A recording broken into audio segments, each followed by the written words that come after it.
A história tende a se repetir, às vezes de maneira obscura. Durante a época do Império Romano, os católicos eram frequentemente perseguidos e executados das formas mais atrozes. A gente gostaria de acreditar que o homem aprendeu algo após este terrível e doloroso episódio. Mas o certo é que aqueles que foram vítimas logo se converteram em algozes e o ciclo começou novamente. O Vaticano é o berço da fé de milhões de pessoas ao redor do mundo, mas com tanta história na sua existência, tem, sem dúvidas, capítulos ruins e também atrozes. Para a maioria, esta história começa e termina na Inquisição e no problema da pedofilia, mas isto são só 2 dentre muitos episódios interessantes e quase desconhecidos. Prepare-se para uma viagem completamente perturbadora, porque esta noite descenderemos através dos 7 segredos mais obscuros do Vaticano.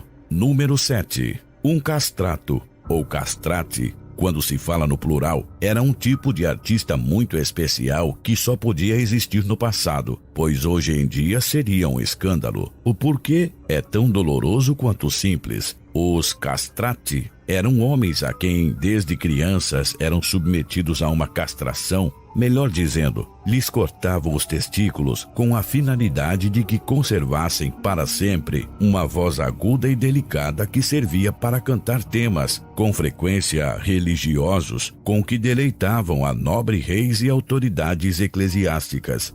Outrora, havia toda uma delegação vaticana que ia de cidade em cidade e de povoado em povoado, pagando uma boa quantidade de dinheiro aos pais de todo aquele menino que soubesse cantar bem, somente para levá-los a um estrito conservatório e treiná-los nesta arte, senão também para submetê-los a uma castração. Obviamente, isto era visto como uma selvageria, principalmente naqueles tempos. Os sacerdotes, no entanto, acobertavam tudo.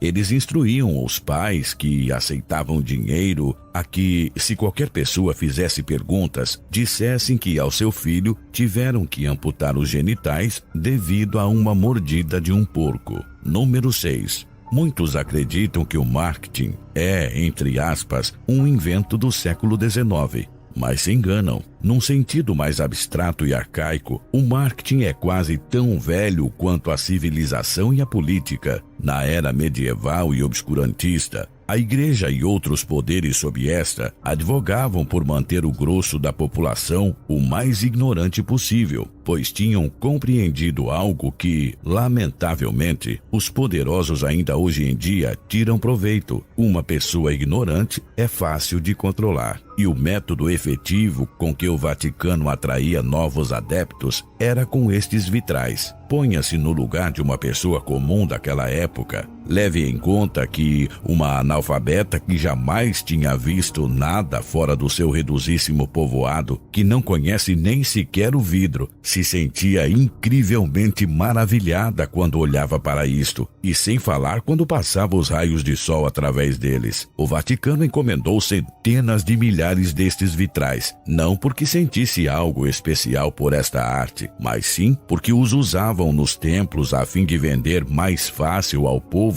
a ideia de um paraíso, de uma vida sem carência nem limites. Ainda que você não acredite, estes vitrais eram poderosíssimos produtos de marketing de então. Número 5. Quando se fala dos segredos e os escândalos do Vaticano, se tende a reviver antigos eventos históricos, mas há 2 casos recentes no que compete ao número 5 deste top. O nexo da igreja com as organizações criminosas, com a Cosa Nostra, entre outras, é um segredo sabido por todos. Incontáveis provas de tolerância vaticana e a conveniente ação de olhar para o outro lado são mais do que conhecidos e documentados. Tanto tem sido assim que se sabe que o crime organizado bem é entrelaçado com o Banco do Vaticano. E se levarmos em conta que falamos de organizações que extorquem, assassinam, promovem a prostituição e, em muitos casos, o narcotráfico, é mais que óbvio, porque isso é um lamentável escândalo em tempos recentes. Se viu um esforço dos membros mais altos da cúpula do Vaticano para desfazer-se deste romance com o crime organizado. Número 4. Nem tudo tem que ser necessariamente obscuro. O Vaticano também guarda segredos tragicômicos que podem te fazer rir. A seguinte alegação pode prestar-se à discussão, mas o que acontece é que, segundo muitos entendidos, este foi o maior artista da história. Foi arquiteto, pintor e escultor, e em todas estas áreas sobressaiu de tal modo que, inclusive em pleno Renascimento, período histórico que pariu a vários dos artistas mais importantes da história, ninguém se igualou a Michelangelo. Estamos falando do homem que idealizou e pintou a Capela Sistina, o quadro A Criação, e também esculpiu isto. Sei que cada coisa que apareceu na tela você reconheceu. Considere que tudo isto é obra da cabeça e mão de uma só pessoa. Mas atenção, há um detalhe que hoje para nós não é um problema, mas naquela época sim. Michelangelo era homossexual, e não precisamente um homossexual discreto. Era amaneirado e do tipo escandaloso. Também tinha caráter de artista, mas o salvava o fato de que ele era Michelangelo, o maior, o criador de obras dedicadas a igrejas tão maravilhosas que hoje, há mais de 451 anos de sua morte, você reconhece. Agora, por outro lado, temos que o Papa era Giuliano della Rovere, nome do pontífice Júlio II, conhecido como o Guerreiro, não tanto pelo seu passado como pelo seu mau caráter. Você pode imaginar que todos ficavam de cabelo em pé quando Júlio II, um burocrata com temperamento, e Michelangelo, um artista com caráter, ficavam no mesmo quarto. Era uma coisa mais ou menos assim. O mais belo desta história, embora você não acredite, é que ambos eram muito bons amigos. Há quem acreditasse que eles se odiavam, mas não, se estimavam muitíssimo. E, óbvio, Júlio II poderia ter sido muitas coisas, mas jamais um tonto. Ele sabia muito bem a condição sexual de Michelangelo, e isso não impedia que o defendesse muitas vezes e colocasse a mão no fogo outras tantas.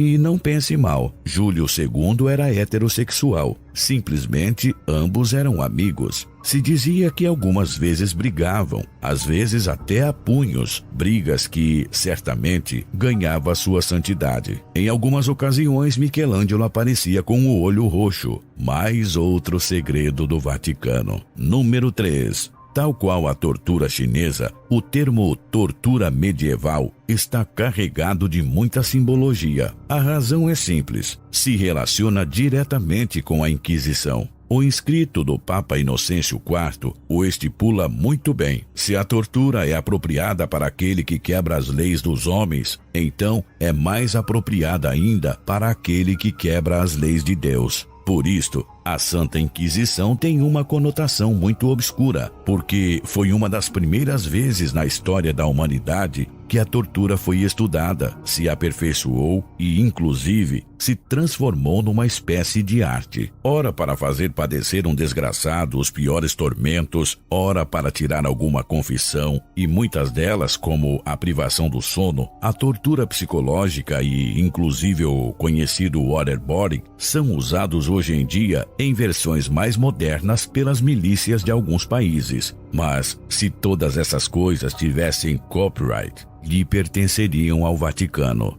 Número 2. É óbvio que, sendo uma das instituições mais antigas do mundo, a Igreja tinha tido disputas internas. O problema é que houve épocas em que o Vaticano teve maneiras bastante duras para lidar com estes problemas. Martim Lutero não foi o único que gritou aos céus ao ver o que consideravam um engodo do Vaticano em relação ao povo, seja por sacerdote cobrando dinheiro por conceder a entrada no céu, seja por causa de abusos de poder de diversa índole. Católicos muito amados por suas comunidades como John Wycliffe, sacerdotes como Jan Hus ou pessoas como William Tyndale, culpados simplesmente por traduzirem a Bíblia ao inglês para que seu povo pudesse ler a palavra de Cristo, foram todos mortos de maneira atroz pelo Vaticano. Número 1.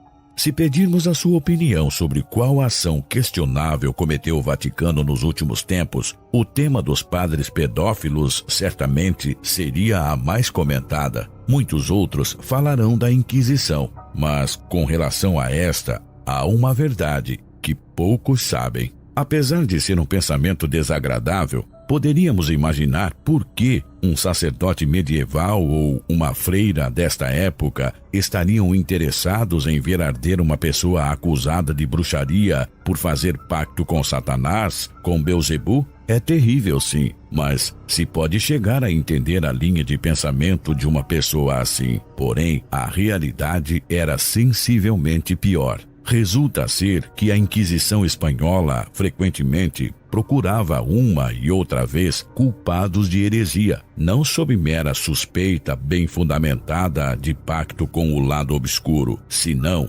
mera e simplesmente porque a Inquisição em si mesma era uma microeconomia, desde fiscais até os algozes, passando pelas prisões, e o pessoal destas e os mesmos sacerdotes trabalhavam como juízes. Se a gente pensar em Inquisição no que era, custa crer que o conceito possa ser ainda mais grotesco até esse momento. Agora você sabe que muitas destas pessoas foram levadas gritando e chorando ao cadafalso, não sob suspeita ideológica de heresia, mas sim porque, simplesmente, a Inquisição era um negócio que mantinha muitos empregados do Vaticano.